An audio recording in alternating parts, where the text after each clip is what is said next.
I'm gonna yawn. Oh my god. Alright. I'm not gonna look. I'm gonna pull out comic number 1 is... Your suffering will be legendary.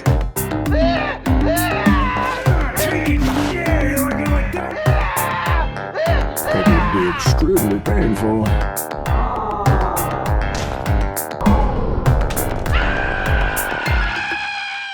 What's up, everybody? I'm Macho, and today I have a painful comic review, and I'm reading Exiles 42, written in 2004 by a man named Jim Calafor. That rhymed. I didn't even mean for that to rhyme. The inkers, colors, letterers, all those people, don't worry about them. It's Jim who is to blame for this monstrosity. This is Nocturne on the front cover. She's basically Nightcrawler with lady bits, long hair, and less personality. All you really need to know is that she is Nightcrawler's daughter from another dimension. She's a teen, she's very angsty. You're gonna see what I'm talking about. This book starts off with Nocturne regretting, looking back on her decisions, and then bam, or maybe bamf? Give me the sunglasses, Mark. Who shot you? Separate the weak from the opposite. Let's just cut that off. Then, after some angsty kind of exposition, you get this sweet splash page. 2-page, great colors, looks cool. You got Cyclops. This is very early 2000s with like this mecha arm on it and stuff like that. It's luring you in to believe that this is probably a good comic book. But don't fall for it. It's not good. In this dimension, whatever dimension that this is in, I didn't look it up.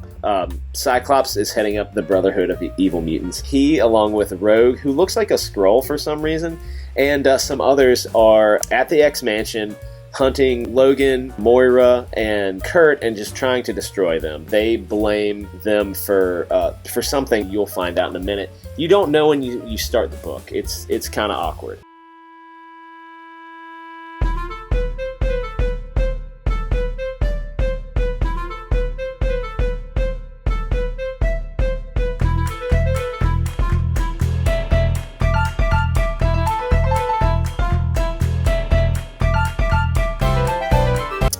Anyway, we skip from that action and we get our first look at Nocturne. And she's perched like a monkey on a bar singing in a garage band.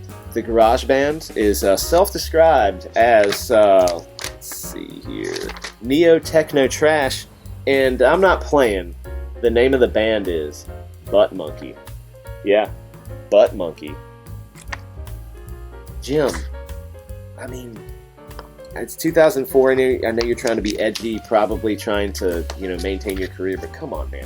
Meow. We cut back to the action. Rogue's there, she's a Skrull, and she grabs Warlock, breaks him in half, he suffocates on his own vomit, doesn't have a spine anymore, whatever, and she uses her catchphrase. Sugar?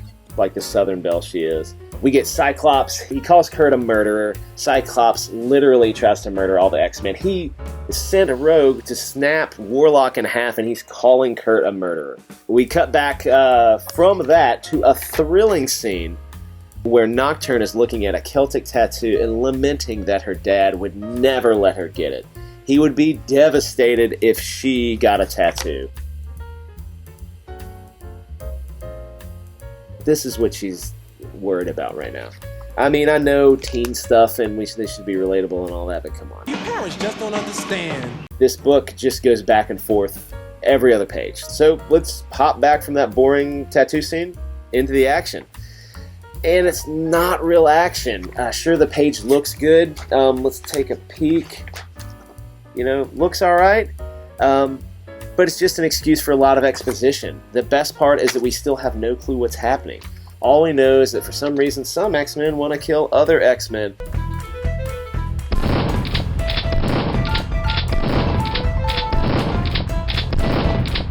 But this is where the Nocturne part of the comic really gets exciting. And by exciting, I mean that Nocturne and Kitty talk about boots for 4 panels while Nocturne decides to get braids in her hair.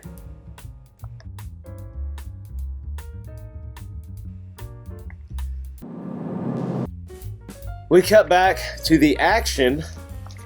Another flashy page. The Blob shows up. He gets his considerable booty handed to him by Nocturne. She does one of those, like, actually, I don't know what she actually does. She lands on his neck, slaps his cheeks, and then he passes out. There's some more fighting by the adults. Side notes, this storytelling gimmick where they're going back and forth multiple times, it's kind of cool when you're doing a parallel storyline that has things that might matter from one side of the story to the other. However, right now, this is just Nocturne being angsty and upset that her dad's not cool, and Kurt fighting for his life and the rest of the X-Men. So back to the action where we find that Cyclops basically busts in Rex's house and murders a whole bunch of the kids and people at the school. Old Man Nightcrawler is there. He gets shot in the face with a big laser blast, and they all stop when Moira scolds him in front of his friends. That's right. It just took a stern talking to stop Cyclops from murdering everyone.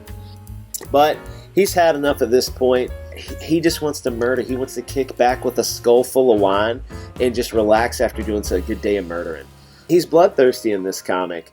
You think it's all over, you think he's won, but then we're saved by none other than Nocturne. She shows up in a totally different outfit than what she was wearing.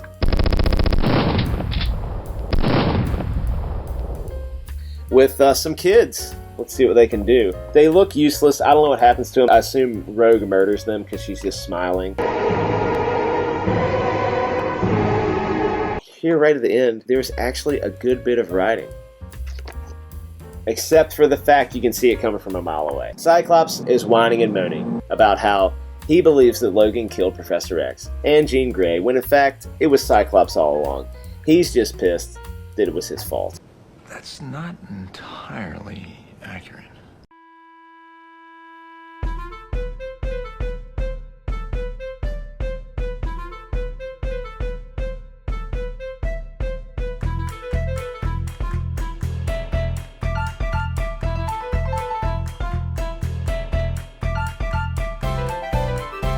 Liar! He blames Logan. Cyclops has a daddy complex that bleeds over into literally everything he does. Anyway, Logan, for some reason, he's totally useless. He's like a paraplegic in this book.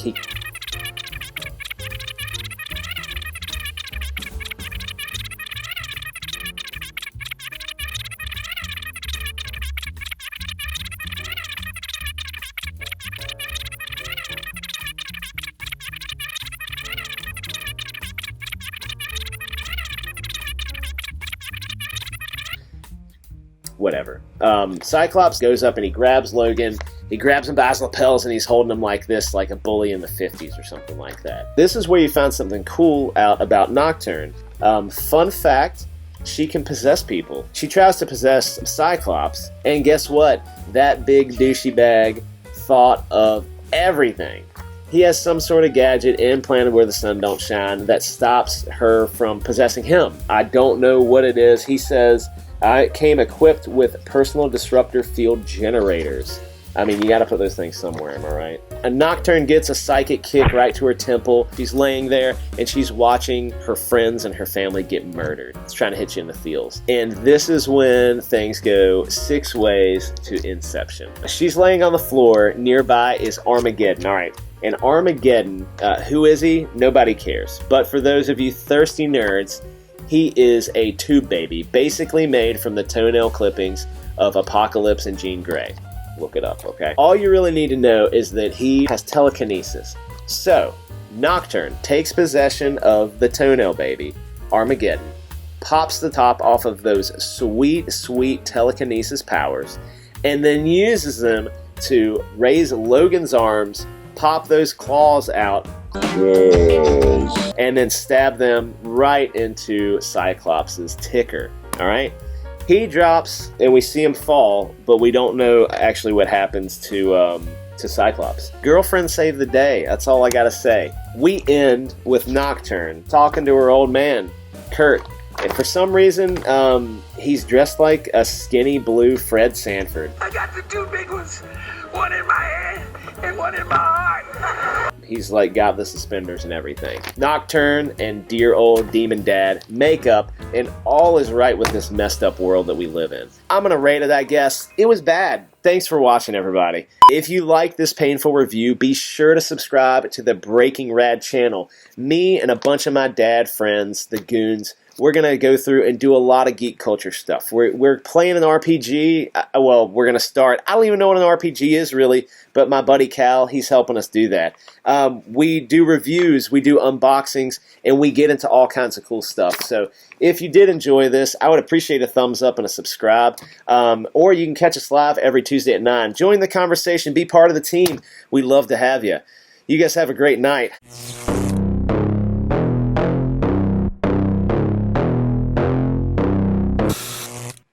Here's some B-roll for you, Mark.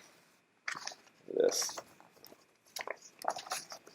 This is this is a fresh. This came in the comic in 2004 like this.